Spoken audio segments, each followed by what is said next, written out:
नमस्ते और the deep dive में आपका स्वागत है।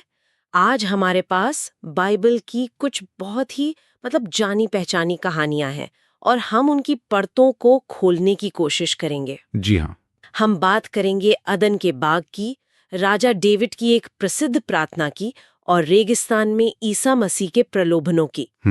ये कहानियां अलग अलग समय और जगहों की हैं, लेकिन आज हम एक ही सवाल के धागे का पीछा कर रहे हैं जो इन सब में से होकर गुजरता है, भरोसा और शक के बीच का चुनाव।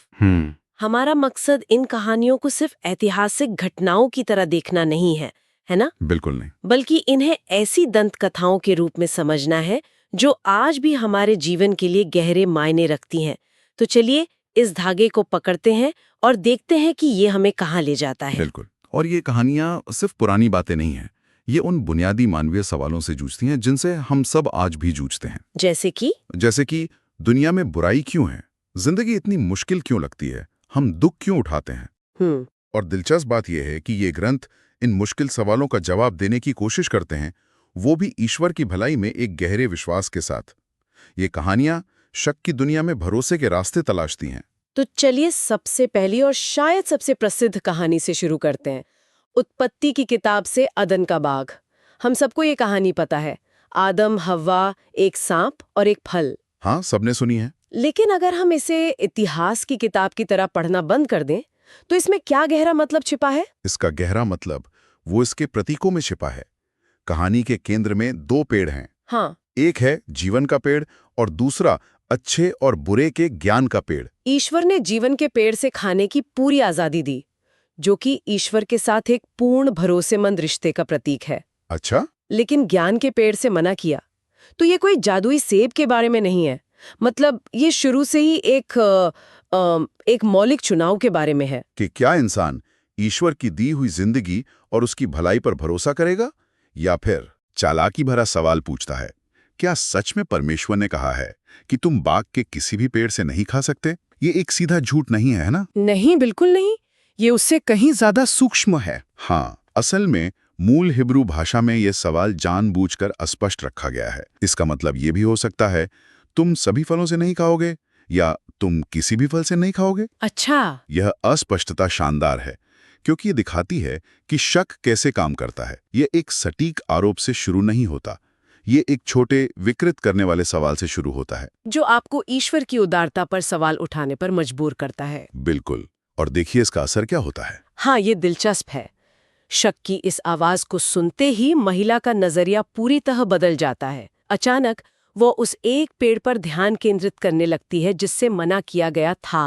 वो उसे बाग के बीच में देखने लगती है, जबकि असल में कहानी की शुरुआत में तो जीवन का पेड़ बाग के बीच में था। सही बात है। शक ने उसकी पूरी दुनिया को उस एक मना की हुई चीज के इर्द गिर्द केंद्रित कर दिया। हाँ। और फिर सांप अपना सबसे बड़ा झूठ बोलता है, तुम देवताओं की तरह हो जाओगे। और ये प्रलोभन इस गहरी मानवीय इच्छा से जुड़ा है कि हम नियंत्रण में रहें, कि हम खुद तय करें कि हमारे लिए क्या अच्छा है और क्या बुरा, बजाय इसके कि हम अपने बनाने वाले के ज्ञान और प्यार पर भरोसा करें। बिल्कुल। ये शक एक घातक जहर की तरह है जो रिश्ते को अंदर से खोखला कर देता है। तो ये सिर्फ आज्ञा ना मानने का मामला नहीं है, बल्कि ये एक तरह की ब्रह्मांडीय अधीरता है। बिल्कुल सही शब्द है, अधीरता। एक उपहार के रूप में कुछ पाने से इनकार करना और उसे छीनने की कोशिश करना। आपने इसे बिल्कुल सही समझा। और इसका नतीजा क्या होता है? लिखा है, उन दोनों की आंखें खुल गई और उन्हें पता चला कि वे नग्न थे। उनकी आंखें तो खुल गई, लेकिन उन्हें कोई ऊंचा ज्ञान नहीं मिला।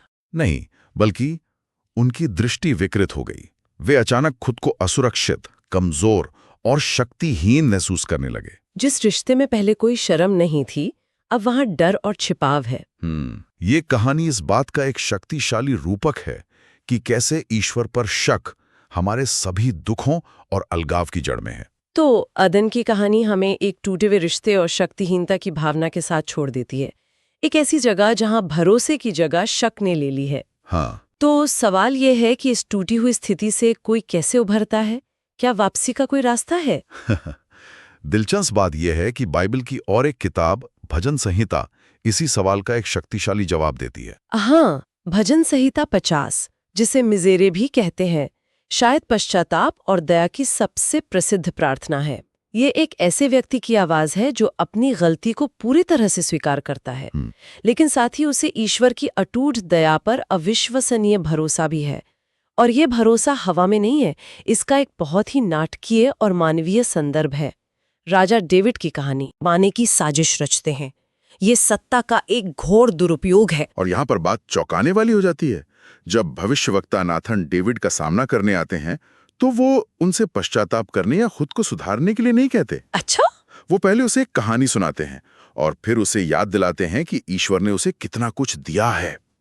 और इसके बाद वो घोषणा करते हैं कि ईश्वर ने उसका पाप माफ कर दिया है। एक मिनट, मतलब माफी पश्चाताप के बाद नहीं आती? नहीं, पहले आती है। ये तो हमारे सोचने के तरीके के बिल्कुल उल्टा है ना।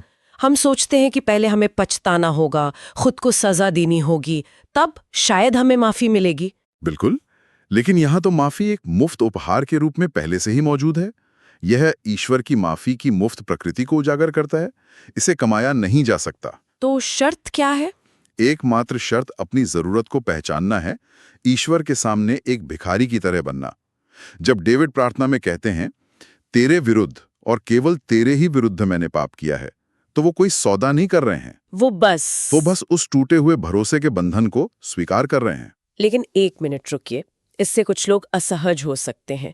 अगर माफी मुफ्त है तो फिर अपने किए पर पछताने का क्या मतलब? तेरे विरुद्ध मैंने पाप किया है कहने का क्या महत्व है? यह एक बहुत महत्वपूर्ण सवाल है। इसका महत्व लेन देन में नहीं, बल्कि रिश्ते को फिर से जोड़ने में है। अच्छा। यह स्वीकार करना है कि भरोसा टूटा है। यह कहने जैसा है, मैंने उस रिश्ते को तोड़ा है जो सबसे ज्यादा मायने रखता है। यह अहंकार को छोड़कर अपनी कमजोरी को स्वीकार करना है। और जब कोई इस तरह से माफी को एक उपहार के रूप में स्वीकार करता है तो स्वाभाविक प्रतिक्रिया क्या होती है? प्रशंसा और धन्यवाद। बिल्कुल, जैसा कि भजन के अंत में आता है, हे प्रभु मेरे होंठ खोल और मेरा मुंह तेरी स्तुति करेगा। तो अदन में लेने और छीनने की कोशिश के ठीक विपरीत यहाँ पर मांगने और स्वीकार करने का नजरिया है। ये पूरी तरह से एक अलग मानसिकता है। एकदम सही। ये शक से भरोसे की ओर एक वापसी है। तो हमने देखा कि कैसे शक, मेरा मतलब है कैसे शक रिश्ते को तोड़ता है और कैसे भरोसा उसे फिर से जोड़ सकता है। ये एक व्यक्तिगत मनोवैज्ञानिक स्तर पर है जी। लेकिन संत पॉल इस विचार को एक कदम और आगे ले जाते हैं, है ना? वो इसे सिर्फ एक व्यक्ति की कहानी के तौर पर नहीं, बल्कि पूरी मानवता के पैमाने पर देखते हैं। बिल्कुल। वह आदम और ईसा मसीह के बीच एक बड़ी तुलना करते हैं। हाँ, रोमियो को लिखे अपने पत्र में पॉल एक बहुत ही साहसिक दावा करते हैं। वो कहते हैं, आदम आने वाले का प्रतीक था। वो एक क्या कहते हैं, एक आर्किटाइप, एक प्रतीक बन जाता है। पॉल के अनुसार जब भी हम ईश्वर पर भरोसा करने से इनकार करते हैं और नियंत्रण अपने हाथ में लेने की कोशिश करते हैं, हम सब एक तरह से आदम बन जाते हैं। और ये हमें उस स्थिति में ले जाता है जिसे पॉल मृत्यु का शासन कहते हैं। बिल्कुल, मृत्यु का शासन। तो ये लगभग दो समानांतर कहानियों जैसा है जिन्हें हम दो स्तंभों में देख सकते हैं। एक तरफ आदम, शक, अवज्ञा, पाप और मृत्यु है, और दूसरी तरफ ईसा मसीह, भरोसा, आज्ञाकारिता, कृपा और जीवन है। और पॉल कहते हैं कि हम सब इन दोनों के बीच कहीं ना कहीं बटे हुए हैं। हाँ, इन दोनों ताकतों से खींचे हुए हैं। और यहाँ एक महत्वपूर्ण शब्द को समझना जरूरी है जब पॉल आज्ञाकारिता की बात करते हैं, ओबीडियंस। हाँ, ओबीडियंस।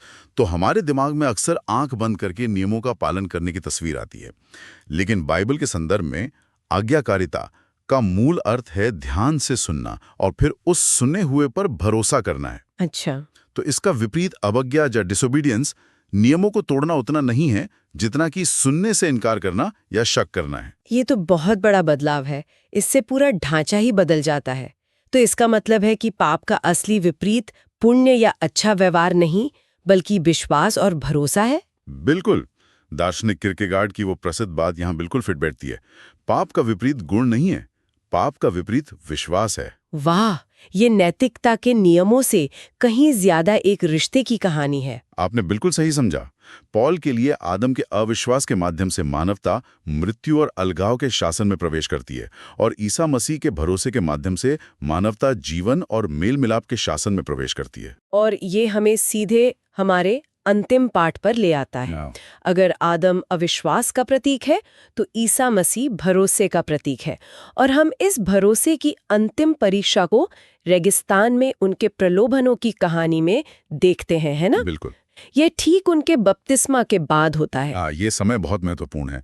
ईसा मसीह को अभी अभी बपतिस्मा मिला है और स्वर्ग से एक आवाज ने घोषणा की है, ये मेरा प्रिय पुत्र है जिससे मैं बहुत प्रसन्न हूँ। उनकी पहचान और मिशन की पुष्टि हुई है। और ठीक इसी पल उन्हें रेगिस्तान में ले जाया जाता है जहाँ शैतान उनका सामना करता है।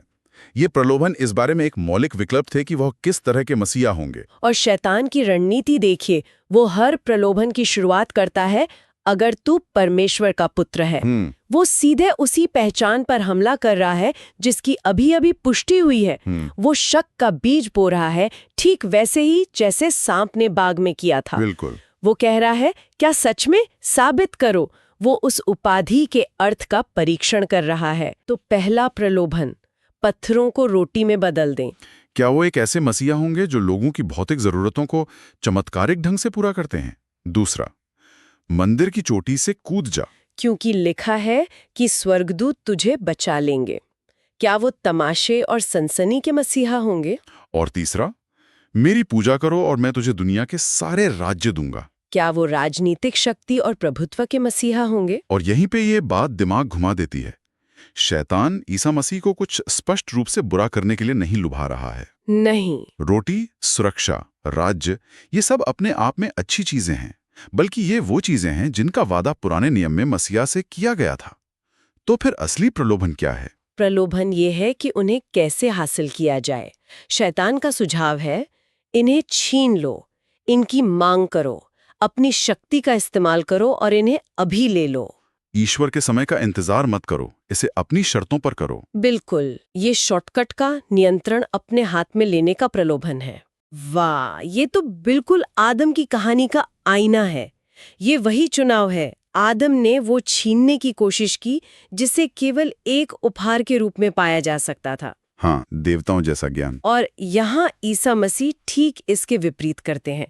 वो ईश्वर की परीक्षा लेने या उससे मांग करने से इनकार कर देते हैं। वो भरोसे का रास्ता चुनते और हर प्रलोभन का जवाब सीधे धर्म ग्रंथ से उद्धरण देकर देते हैं। और इसी वजह से उनकी जीत डायबोलोस पर एक जीत है।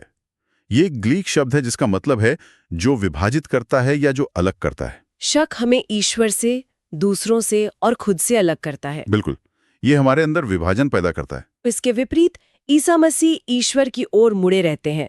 वो उस रिश्ते को टूटने नहीं देते और ऐसा करके वो भरोसे के उस रास्ते का आदर्श बनते हैं जो उत्पत्ति में सांप द्वारा लाए गए शक पर काबू पाता है, लोभन के रेगिस्तान तक। और हमने देखा है कि कैसे ये प्राचीन और अलग अलग कहानियां वास्तव में एक ही मौलिक चुनाव के बारे में दंत कथाएं हैं। हाँ, एक ऐसा चुनाव जिसे हर इंसान को अपनी जिंदगी में करना पड़ता है। ये असल में दो तरह के जीवन के बीच का चुनाव है ना? बिल्कुल।